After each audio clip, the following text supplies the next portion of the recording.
What's up for you Self-Mind family? I'm back with another video, and this is day 47 out of prison and in work release. And today we're talking about controlling your narrative and living your truth. The reason I bring this up is because last night when I was at work, a guy walked up to me and said, "Hey, have you been to jail before?" So, when he walked up to me and asked me that question, I was a little bit perplexed because it came out of nowhere.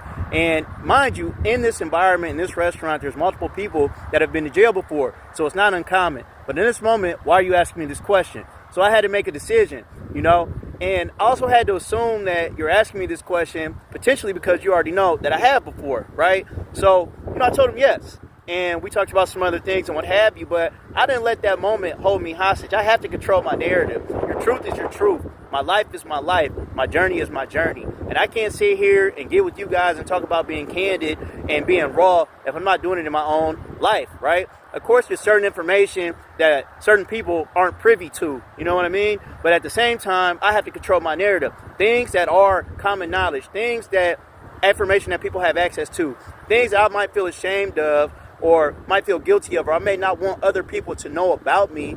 They may already know, right? So I have to control my narrative. This is who I am. Yes, this is a part of my journey. If it affects how you feel about me or your perception of me, I'm okay with that because it doesn't change what I'm going to do on a daily basis. It's not going to affect how I move.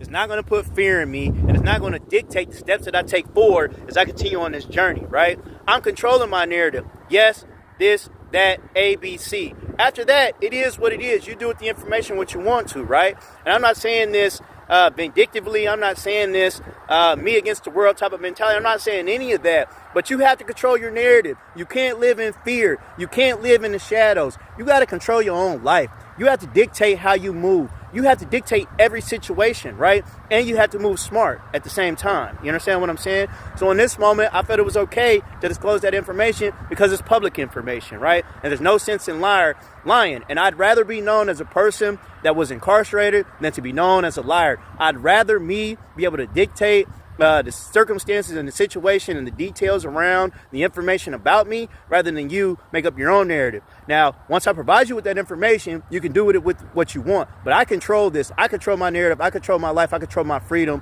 I control how I feel at the end of the day. And if I'm walking around hoping this and hoping that and hoping you don't think this and hoping you don't think that, then I'm living in fear and I'm not living my truth and I'm not putting one foot in front of the other. I got to live the life that I said I was going to live. I got to be exactly who I said I was going to be. And that moment I did, and I'll continue to do that. Control your narrative. Don't allow people to control your narrative. This is you. This is your story. This is your journey. Once you disclose that and once you detail that, whatever anybody does after that is on them. It's not on you.